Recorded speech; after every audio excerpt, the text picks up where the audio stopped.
Hey, Schlubs. Today we got a review of Ant-Man, which is the 12th Marvel movie and the official end of Phase 2. So Ant-Man is about a guy, Scott Lang, who's played by Paul Rudd. He gets recruited by Dr. Hank Pym, who was the former Ant-Man back in the 60s and 70s who worked for S.H.I.E.L.D. He recruits him for his ability to commit great heists, and so they have to plan a heist to steal back the secrets of the Ant-Man suit that Hank's former company is now using to try and militarize the suit. So going into this, I think probably the biggest, I don't know if concern is the right word, but one of the biggest questions is if Paul Rudd would make a good superhero, especially knowing that eventually he's going to be an Avenger. I think that Paul Rudd was a terrific role for Scott. Yeah, based off his interactions with everybody in this movie and his timing of delivery of his jokes, his kind of quirkiness that goes along with how Marvel's been going lately, like Guardians of the Galaxy kind of quirkiness and everything, it matched well. It flowed well, and he was a really good Ant-Man. Like, you bought that he was this thief that could do that, and that he learned how to use the Ant-Man suit, and that he was really becoming, the new Ant-Man. Mm-hmm. It was really cool. I liked him a lot in that role. I think I agree. I'm more he's not like Captain America, this rugged superhero that I just want to save the world. He's your average Joe that just was a thief, in a sense, and he just embraces his inner superhero in a sense that he just wants to save his daughter or just make a good life for his daughter. Mm-hmm. And he's not concerned, with saving the world. He's not concerned with saving the world, just concerned about saving his own daughter and just making his life better or getting it on track to be part of her life. Mm-hmm. And that makes it a lot better as a superhero. I think it's similar with Michael Douglas's character too, where I thought he was great. He plays the mentor role very well because he's one of the best actors of all time.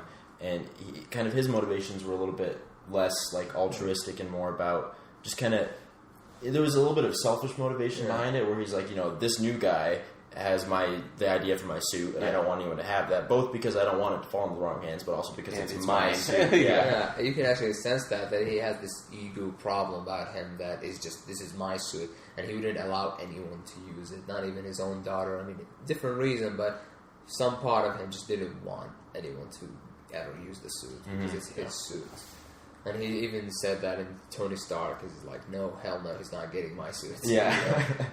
I tried to keep away from Starks for years. I'm not going to let Tony get him out. Yeah. Which I think that bringing the Tony Stark thing, the relation to the Marvel Universe as a whole was really well done in this movie. Mm-hmm. It's the first, I think, Marvel movie that really straight up addressed, why don't they just call in the Avengers? Call the Avengers. At least in Phase 2, where it's that's one thing we always talk about at the end is why don't they call for help? Yeah, just call the Avengers. Just mention that. You don't need to do it. Just mention it. And it was funny. And then the explanation for why he didn't want to was good. It was Hank doesn't trust Tony, and then also I think he was a little angry, paranoid, and they made the Age of Ultron reference about how they're too busy dropping cities to care about small things like this. It's they're kind of a weird team to deal with. They're a little bit bigger than, literally and figuratively, than Ant-Man. What their goal was with that suit. The Avengers didn't really care about that. Thor isn't going to plan a heist. Thor would just bust in there and take it. And he wouldn't care. Yeah. And then the relation with Michael Douglas with S.H.I.E.L.D. I thought was really good. That he used to work for S.H.I.E.L.D. and so did his wife back in the day. Yeah. And that's how they knew Howard, and that's how he knew the Starks were the kind of an arrogant family, and that's why he didn't want to work with Tony. Not even work with Avengers.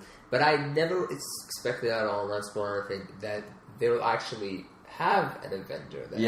I was shocked. I was wow, they actually connected everything together, just for the next part of it, the Ant-Man will be eventually an Avenger. Mm-hmm. It's just, and he actually mentions I fought an Avenger and I survived. Wow, he's so proud of himself, being he just learned all of this. So it's kind of interesting to see how they just want to connect everything for the next universe, for the own universe for the next movies. And I found it really nice. It felt natural too. It wasn't here's the obligatory connection to the Avengers. Yeah. It was this is a natural progression of the plot that we've set up, and this is the enemy that he's got to fight, kind of thing. Yeah. Which brings back the enemy he fought in the movie itself, the villain. The character was amazing. I found the person himself, the actor, his name, Corey Stoll, did a great job. But the villain himself, as a villain, just the apprentice going bad, it felt like old cliche. That it's not something that I'm gonna be interested at. The development of that villain was not as strong as I think it should have been. I mean, I believe that it's just the first movie. That's why they did this. They're expecting Ant-Man to have 2 and 3, and so they just need as like a stepping stone. This is the first villain. This is how Ant-Man came to be, or the new Ant-Man came to be, and now we're gonna have more and more with different villains. Yeah.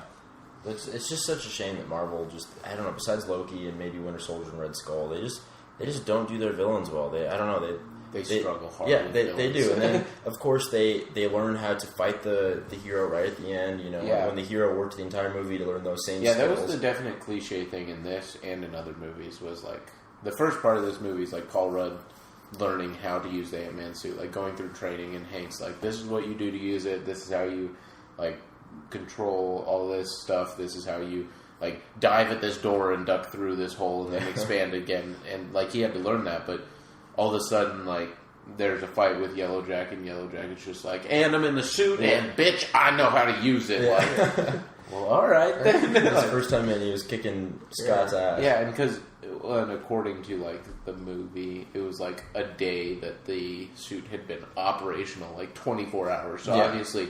It wasn't like behind the scenes training. It was that was the first time he had put that shit on. Yeah, exactly. And I don't think he had a training in a sense of martial arts where like did have a like training. Yeah, that's true. Which is like okay, like if we're thinking about it, if they're gonna fight, he should have at least kicked his ass way better. Yeah, the fighting was amazing. I think the fighting in this movie was better. And I don't know if it reminded you of Daredevil. Like, the fighting felt so real. Like, he would just, bam, hit all of them and dead. Like, it felt like he was getting tired. He was getting punched a lot because he's not an actual, like, fighter. Yeah. He just learned this thing. And I think they did a great job with the fighting scenes. And I think that moves in well to, like, talking about the overall action of this movie, too. Because you have action sequences of full humans, and then you have action sequences of like micro and macro photography of ants and ants fighting, and it works because that's where this movie's either going to live or die. If you believe the shrinking sequences and all the action at that point, the movie succeeds.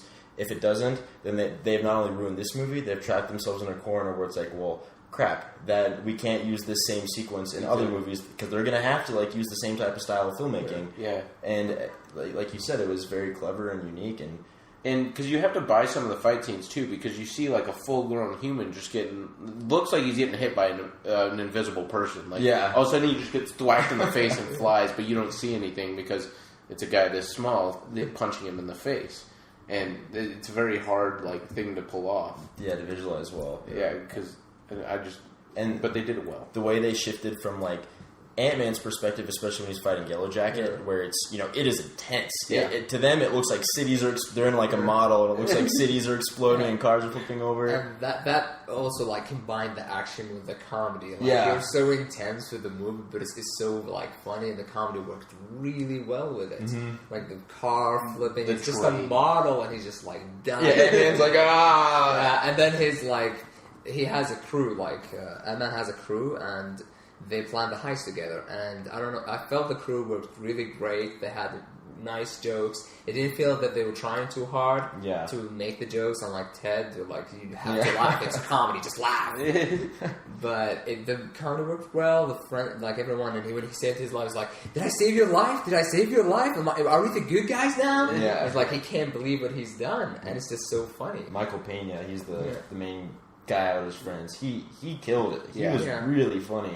I thought he was really... They didn't try to land too many jokes, too. I think that was the key between them.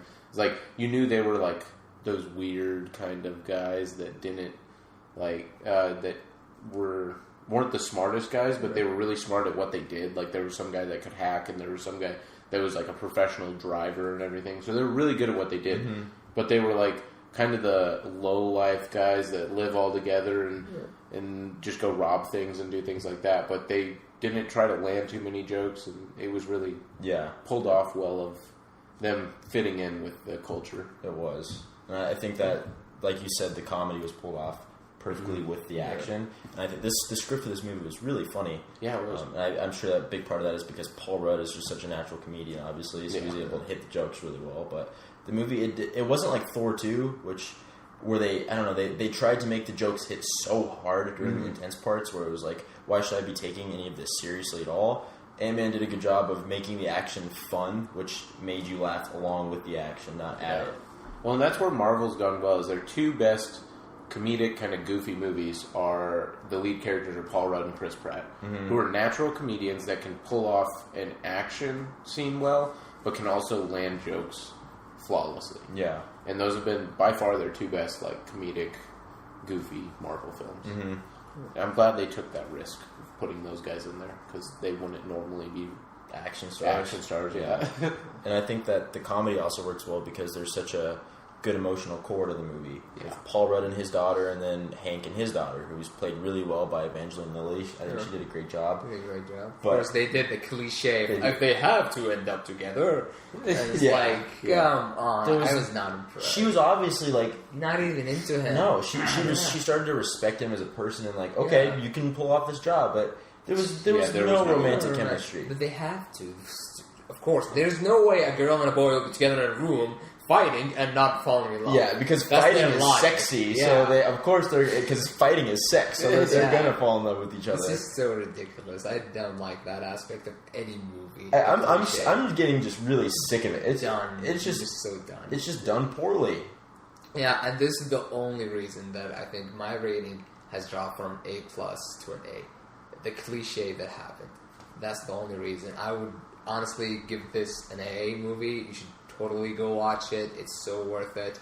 And I don't know, what do you guys think? I agree with you. There was definitely some cliche elements to the story and to the script, but I thought it was really funny. The action was extremely inventive. Paul Rudd was great. It was a great addition to the Marvel Universe. I liked it a lot. I'd give Ant-Man an A-. I'd say definitely go see it in theater. You'll have a lot of fun watching the action on the big screen. Yeah, so I would give Ant-Man an A. I thought it was really good. The macroscopic action and everything and the unique action sequences they had to put into this were killer. The macroscopic action. That was a hard one to pronounce.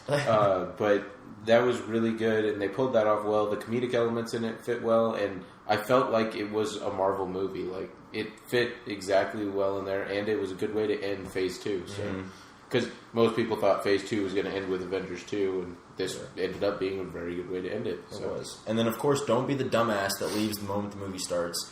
Stick through the end of the credits. There's been 12 movies. You should know by now. Yeah, there's just as a warning, there's a scene that happens at the end of, like, the initial credits that credit, like, Paul Rudd and the director and all that. And then there's another scene at the very end of the credits. Mm-hmm. So don't be the dumbass that leaves after the first one either.